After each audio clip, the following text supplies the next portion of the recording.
मासिक सामाजिक विज्ञान अध्याय 2 महासागर एवं महाद्वीप। महासागर ही सब कुछ है। यह पृथ्वी के 7/10वें भाग पर व्याप्त है। इसकी श्वास शुद्ध एवं स्वस्थ है। यह विस्तृत निर्जन स्थल है जहाँ मानव कभी अकेला नहीं हो सकता, क्योंकि यहाँ वह जीवन का अपने आसपास ही अनुभव करता है। महासागर प्रकृति का विस्तृत भंडार है। दूसरे शब्दों में कहे तो संसार का आरंभ महासागरों से हुआ है, और कौन कौन जानता है कि इसका अंत इसी में न हो। जूल्स वर्न ने 1817 में यह स्टेटमेंट का महत्वपूर्ण प्रश्न, महासागर एवं महाद्वीप क्या है, उनके नाम क्या है एवं उनका वितरण कैसा है। महासागर एवं महाद्वीप पृथ्वी पर जीवन को, जिसमें मानव जीवन भी सम्मिलित है, किस प्रकार प्रभावित करते हैं। अंतरिक्ष से पृथ्वी का दृश्य छायाचित्र लूनर रिकॉनिनेंस ऑर्बिटर द्वारा लिया गया है। इस दृश्य के मध्य में प्रशांत महासागर, बाईं ओर अफ्रीका, ऊपर की ओर भारत एवं एशिया के भाग, दाईं ओर ऑस्ट्रेलिया एवं नीचे की ओर अंटार्कटिका को दर्शाया गया है।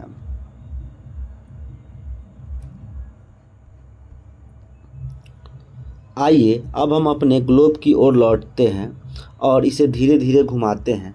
आप चंद्रमा से लिए गए पृथ्वी के चित्र को भी देख सकते हैं। आपको सबसे अधिक कौन सा रंग दिखाई देता है? निश्चित ही आपको नीला रंग दिख रहा होगा, परंतु यह क्या दर्शाता है? आपने उत्तर का अनुमान लगा लिया होगा, जल। इसका अर्थ है कि पृथ्वी की अधिकांश सतह जल से घिरी हुई है।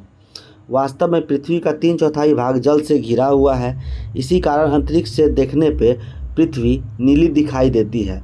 इसलिए आरंभिक अंतरिक्ष यात्रियों ने स्नेहपूर्वक पृथ्वी को नीला ग्रह कहकर पुकारा।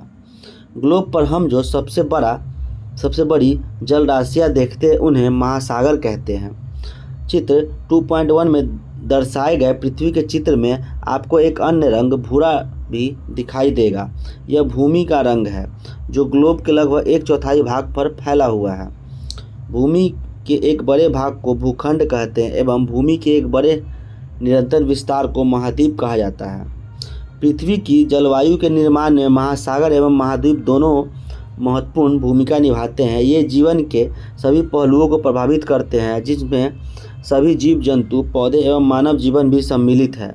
हम उनके प्रभावों को अपने इतिहास, संस्कृति एवं अपने दैनिक जीवन पर भी देखते हैं। ध्यान रखें, भारतीय नौसेना के प्रतीक चिन्ह पर आदर्श वाक्य संज्ञो वरुण अंकित है, जिसका अर्थ है, हे वरुण, हमारे लिए कल्याणकारी हो। यह महासागर, आकाश तथा जल से संबंधित वैदिक देवता वरुण की स्तुति है। पृथ्वी पर जल एवं भूमि का वितरण। जैसा कि हम देखते हैं, महासागर और महाद्वीप उत्तरी और दक्षिणी गोलार्ध में समान रूप से वितरित नहीं हैं। उत्तर ध्रुव बाएं है और दक्षिणी ध्रुव दाएं के ऊपर दिखता हो पृथ्वी का मानचित्र है ये। अब हम चित्र 2.2 में दर्शाए गए 2 मानचित्रों का परीक्षण करते हैं। यहाँ भी नीले रंग से महासागरों एवं उनके छोटे छोटे विस्तार जैसे सागर, खाड़ी, बे एंड गल्फ आदि को दर्शाया गया है। इन शब्दों की परिभाषा पुस्तक के अंत में शब्दावली में दी गई है। आइए पता लगाएं, प्रत्येक मानचित्र में वृत्ताकार रेखाओं को क्या कहते हैं। क्या आप जानते हैं कि दोनों ध्रुव पर मिलने वाली रेखाओं को क्या कहते हैं? संकेत।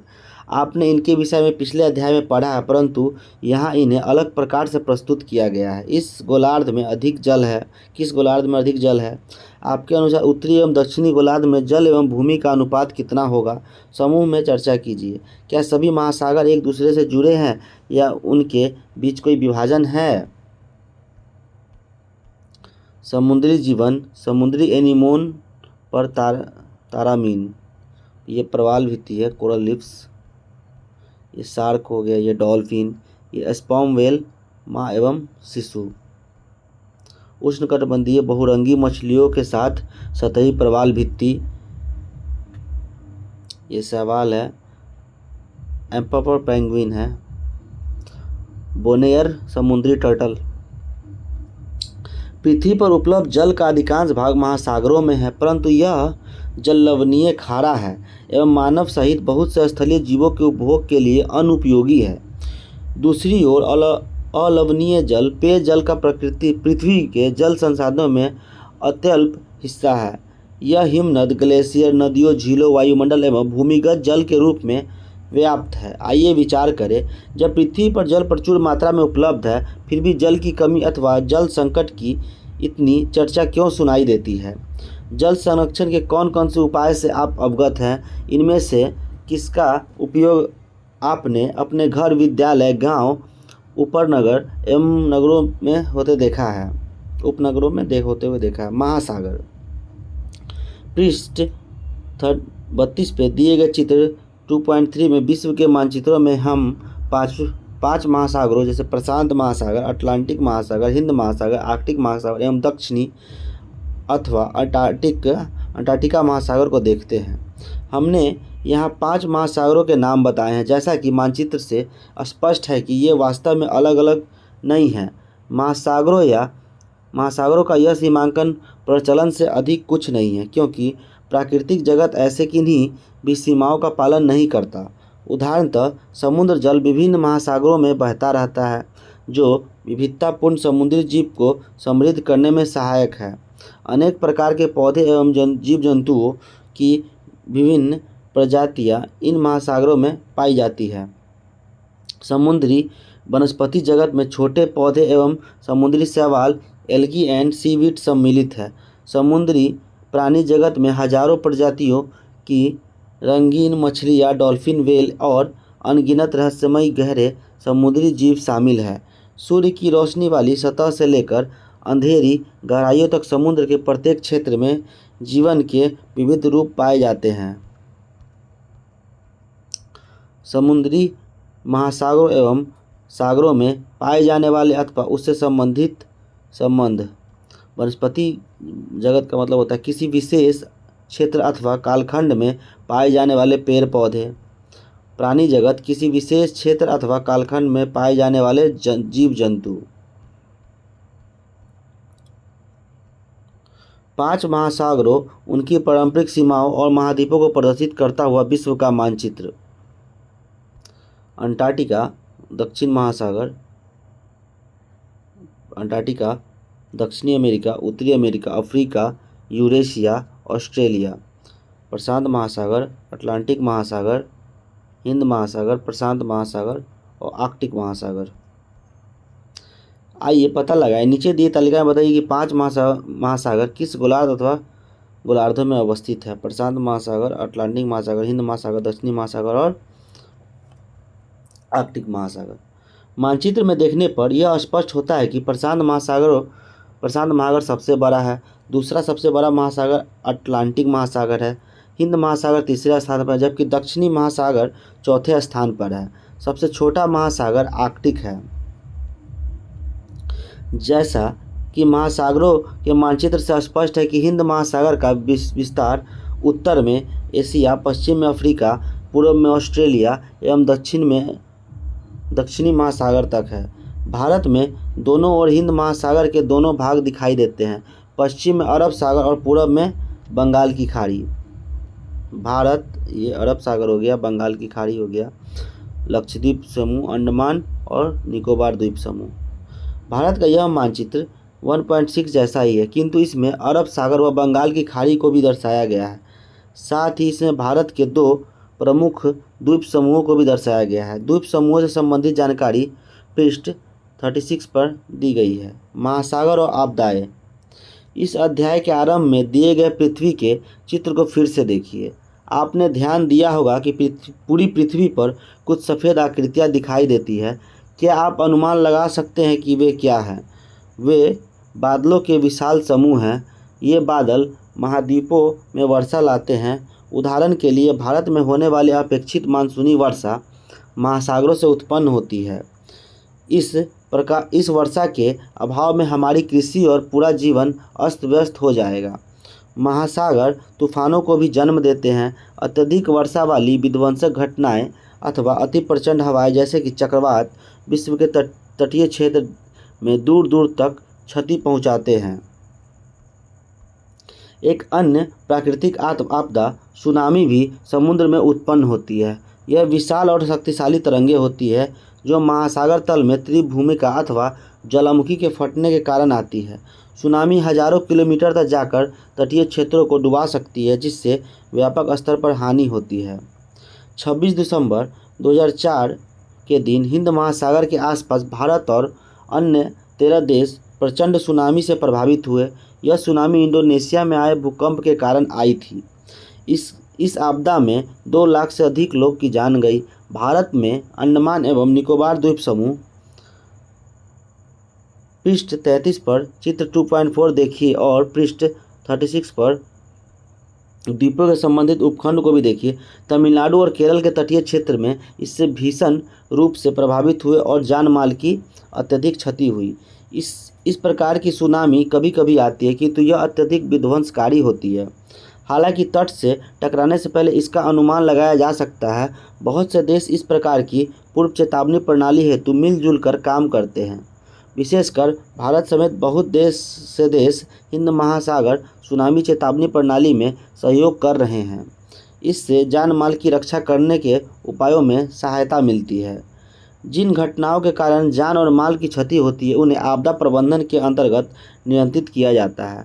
भारत में सभी प्रकार की आपदाओं का सामना करने के लिए राष्ट्रीय आपदा प्रबंधन प्राधिकरण। अगले अध्याय में हम कुछ अन्य उदाहरण देखेंगे।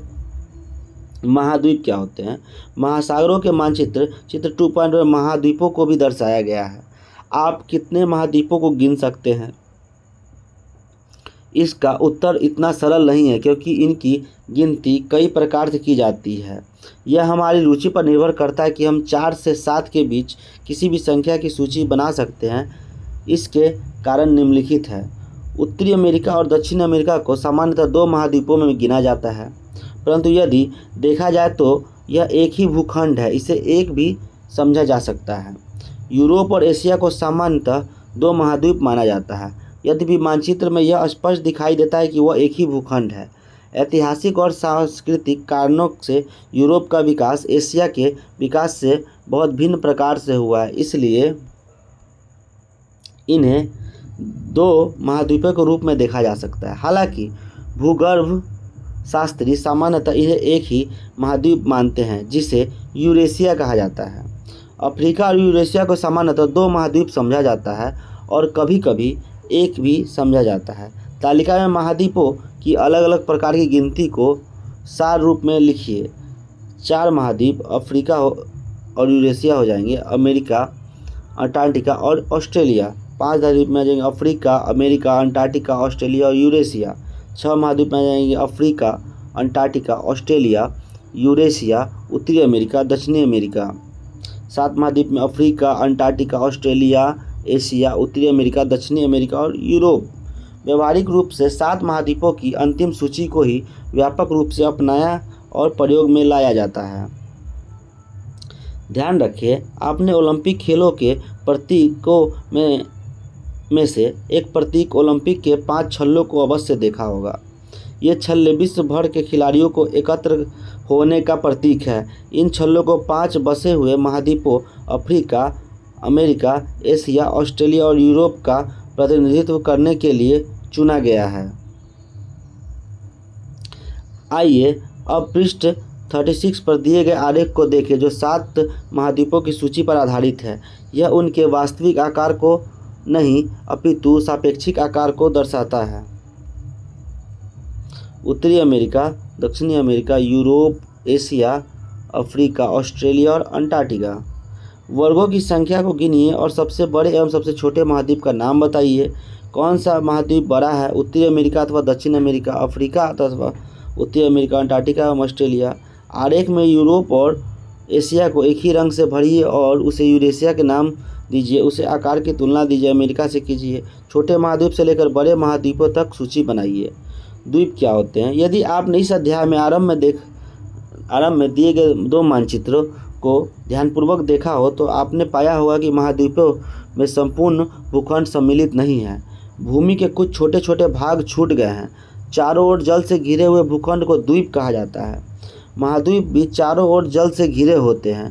किंतु आकार में बड़े होने के कारण उन्हें द्वीप नहीं कहा जाता। इस ग्रह पर विभिन्न आकार के लाखों द्वीप हैं। ध्यान रखें, विश्व का सबसे बड़ा द्वीप ग्रीनलैंड है। ग्लोब अथवा मानचित्र पर उसे ढूंढिए। उसके आकार को समझने के लिए आपको भारत के सबसे बड़े 10 राज्यों के क्षेत्रफल को जोड़ना होगा। भारत में 1300 से अधिक द्वीप हैं। इनमें मुख्य रूप से 2 द्वीप समूह हैं, बंगाल की खाड़ी में स्थित अंडमान और निकोबार द्वीप समूह एवं अरब सागर में लक्षद्वीप समूह। 1981 के से भारतीय अंटार्कटिका कार्यक्रम के अंतर्गत अंटार्कटिका में अन्वेषण किया जा रहा है। अंटार्कटिका ऐसा महाद्वीप है जहाँ की जलवायु बहुत अधिक ठंडी और कठोर है। चित्र 2.1 में नीचे सफ़ेद रंग से फैलाव को देखिए, जो कि अधिकांश हिम है। 1983 में भारत ने अंटार्कटिका में दक्षिण गंगोत्री नाम का पहला वैज्ञानिक बेस स्टेशन स्थापित किया था। बाद में 2 और बेस स्टेशन स्थापित किए गए।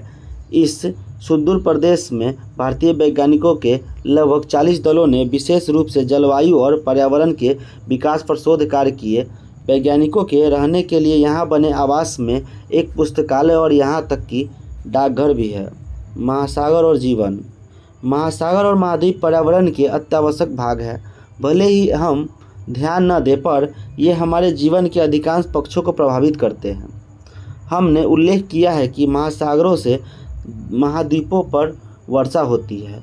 यह पृथ्वी के जलचक्र का भाग है, जिसे आप आगे विज्ञान में पढ़ेंगे। उदाहरणतः महासागरों के बिना वर्षा नहीं होगी तो पृथ्वी मरुस्थल बन जाएगा। यह भी ध्यातव्य है कि दुनिया भर की आधी ऑक्सीजन महासागर का वनस्पति जगत उत्पन्न करता है, इसलिए इन्हें पृथ्वी के फेफड़े कहा जाता है। इस प्रकार महासागर जलवायु को नियंत्रित और पृथ्वी पर जीवन को बनाए रखने में महत्वपूर्ण योगदान देते हैं। महासागर अनेक प्रकार के मानव जाति को प्रभावित करते हैं। आरंभिक काल से ही एक जगह से दूसरे जगह जाने, सभी प्रकार के सामानों के व्यापार, सैनिक अभियान संचालित करने और भोजन हेतु मछली पकड़ने के लिए